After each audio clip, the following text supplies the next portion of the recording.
హిందూ బంధువులారా, ఇంకో విషయం ఏంటంటే, నిన్న జాకిర్ నాయక్ ఏమన్నా అంటే కొన్ని వందల సంవత్సరాల నుంచి టెంపుల్ కూలగొడుతురు కదా, అది కూలగొట్టేది చాలా మంచి పని చేసిరంట ఆయన అంటుండు. ఏమంటున్నాడు? టెంపుల్ కూలగొట్టి మంచి పని చేసిర్రు అని అంటున్నాడు. మరి అంతగానం ఎందుకో వీళ్ళకు టెంపుల్ల మీద? కొన్ని 1400 ఎన్నో వందల సంవత్సరాల కింద ఇల్లు కన్వర్ట్ అయిన వాళ్ళు. అంటే హిందీలో ఒక సామెత ఉంది, తల్వార్ పే సల్వార్. తల్వార్ తీసుకొచ్చి ఇక్కడ పెడితే కన్వర్ట్ అయిన వాళ్ళు ఇల్లు. వీళ్ళకి టెంపుల్ల గురించి ఎందుకండి? వీళ్ళది ఇల్లు గడుపుకోక మన మీద ఎందుకు వస్తున్నారు వీళ్ళు కదా. అందుకని చెప్పేసి మన హిందువులు కూడా ఆలోచించాలి. ఇంకా టెంపుల్ని కూలగొట్టాలనే దాంట్లో వీళ్ళు చాలామంది ఉన్నారు. జాకిర్ నాయక్ ఒకటే కాదు, వాళ్ళ అందరూ అదే లెక్క మీద ఉన్నారు. ఎందుకంటే వాళ్ళ దాంట్లో వాళ్ళ పెద్ద బుక్లో ఉన్నది ఏంది, పెద్ద పుస్తకంలో ఉన్నది అదే కాబట్టి వాళ్ళు అదే చేస్తారు. కానీ మన భగవద్గీతలో లేదు కాబట్టి మనం చేస్తలేరు. ఎందుకంటే భగవద్గీత ఉన్నప్పుడు ఇవన్నీ మతాలు లేకుండే, హిందూ ధర్మం ఒకటే ఉండే. ఆ ధర్మంలో ఏముంది, మనిషి ఎట్లా బతకాలి, మనిషి ఎట్లా ఉండాలి, మానవుడు ఏ విధంగా ఉండాలి అనేది ఉంటుంది తప్ప ఇవన్నీ ఉండదు కదా. రాళ్ళు తీసుకొని కొట్టాలి, మా దేవుని మొక్కనోని చంపాలి, గుళ్ళు కూలగొట్టాలి, మళ్ళా ఈ హిందువులతో ఫ్రెండ్షిప్ చేయొద్దు, చేసినా కూడా ఎప్పుడో ఒకప్పుడు వాళ్ళ చెల్లెనో అక్కనో చంపేయాలి, లేకపోతే దోస్తు కానీ చంపేయాలి. ఇటువంటి బొచ్చడని కొద్దిగా అందరు కూడా జాగ్రత్తగా ఉండండి. వాళ్ళతో దోస్తాన్ని చేయకండి, వాళ్ళ షాప్లలో ఏం కొనకండి దయచేసి. ఇది మళ్ళీ మళ్ళీ చెప్తున్నా నేను. 1-2 వీడియోలు గ్యాప్ ఇచ్చి మళ్ళీ చెప్తున్నా. ఎందుకు చెప్తున్నా అంటే నేను చూసినా, నాకు అనుభవం అయింది. ఇప్పుడు మన గుళ్ళ దగ్గర వాళ్ళు షాపులు పెట్టుకుంటారు, వాళ్ళకి మనోళ్ళు బుద్ధి తక్కువ రెంట్లకి ఇస్తారు షాపులు కూడా. అదే వాళ్ళ దర్గాల దగ్గర కానీ మసీద్ల దగ్గర కానీ కొద్దిగా దూరంలో కూడా మన వాళ్ళ షాపులు ఉండవు. ఎందుకంటే వాళ్ళు ఇయ్యరు, మన వాళ్ళకి షాపులు రెంట్కి ఇయ్యరు. వాడు అసలు ఒక ఛాయ్ డబ్బా పెట్టుకుంటా అన్నా ఇయ్యరు. ఎందుకు ఇయ్యరు? మన వాళ్ళు ఎందుకు ఇస్తారు? మన వాళ్ళు కూడా అర్థం చేసుకోండి. ఒకరోజు లేకపోతే ఒకరోజు వాడు ఏడైతే షాప్ పెట్టిండో ఆడ కబ్జా చేసుకొని దాన్ని ఎక్కువ తక్కువ అయితే అది మా భూమి, అది వక్ఫ్ బోర్డ్ భూమి, అది ఇది అని చెప్పేసి మీరు నుంచి లాక్కుంటాడు. కాబట్టి మన హిందువులు వాళ్ళని ఏడ కూడా రెంట్లకి ఇవ్వకండి. గుళ్ళ దగ్గర కాదు, హిందువుల ఇండ్లు కానీ షాపులు కానీ రెంట్లకి ఇవ్వకండి. ఇస్తే అంతేగా మీ కర్మ, అప్పుడు ఎవ్వరు కాపాడలేరు.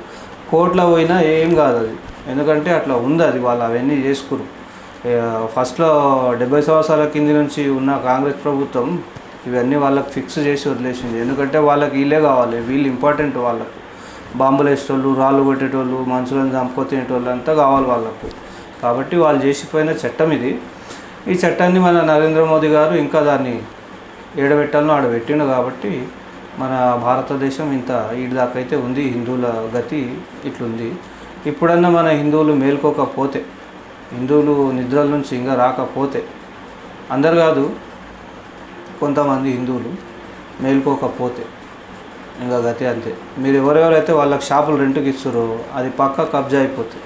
మీరు అనుకున్నారేమో వీడు మా దగ్గర మంచిగా ఉన్నాడు, అక్క చెల్లె అనుకుంటా ఉన్నాడు అంటే, వాని సొంత చెల్లెకే వాడు అన్నగాడు, మీకేమన్నా అవుతాడు కదా. మరి ఇది గమనించండి ఒకసారి మీరు కూడా. నేను ఇట్లా చెప్తున్నానే అలా ఇది చేయకండి. ఫస్ట్ మీరు ఈ ఎవరెవరికైతే మీరు రెంట్లకు ఇస్తారో వీళ్ళకి వాళ్ళకు ముందు కాల్ చేయండి. లేకపోతే హిందువులందరూ కలిసి ఏకమై మీ మీద కూడా కేసులు వేస్తారు. ఎందుకంటే వీళ్ళు వచ్చేపోయి ఆడోళ్ళని అమ్మాయిలని గెలుపుతూ ఉంటారు. ఆ గెలికినప్పుడు ఏమవుతుంది, లేనిపోని లొల్లిలు అవుతాయి. అప్పుడు మీ మీదకి వస్తుంది. ఎందుకంటే వీళ్ళు రెంట్కి ఇచ్చారు కాబట్టి వీళ్ళని కూడా పట్టుకోవాలని మీ మీద కూడా కేసులు వస్తాయి. అందుకని వీళ్ళకి మాత్రం రెంట్లకు ఇవ్వకండి. మ్యాక్సిమం మన ఏరియాలకు రానియకండి. వీళ్ళకి వస్తే రారు. వీళ్ళు ఏదో ఒక ప్లానింగ్ మీద వస్తారు. మనం అనుకుంటాం పాపం వాడు దందా వేసుకుంటాడు, బీదోళ్ళే వానికి ఎందుకు అని అనుకుంటాం. కానీ అటువంటి వాళ్ళే మన కొంపలు ముంచడానికి వస్తారు. కాబట్టి మన వాళ్ళందరూ జాగ్రత్తగా ఉండండి. వీళ్ళని రానియకండి, వీళ్ళ దగ్గర ఏం కొనకండి. నేను చెప్తున్నా, మళ్ళీ 100 సార్లు చెప్తున్నా. వీళ్ళకు మన గుళ్ళు కూలగొట్టాలి, హిందువుల్ని చంపాలి అని ఇంతగానం ఎందుకు? అసలు వీళ్ళకి ఏమైంది? ఎందుకు ఇంతగానం హిందువుల మీద ఇది చేస్తారు వీళ్ళు? అంటే మనం కూడా తప్పు చేస్తున్నాం. ఏం తప్పు చేస్తున్నామంటే అందరూ బాగా గమనించండి మీరు. మనం తప్పు ఏం చేస్తున్నామంటే వాళ్ళ దగ్గర కొని తప్పు చేస్తున్నాం. ప్రతిదీ వాళ్ళ దగ్గర కొంటున్నాం మనం. వాళ్ళు మన వాళ్ళ దగ్గర ఎవరో 3-4 వస్తారు. ఎందుకంటే వాళ్ళ జనాభా ఎంత ఉంది, మన జనాభా ఎంత ఉంది? 26-30% వాళ్ళు ఉంటే 70% పైనే మన వాళ్ళు ఉన్నారు.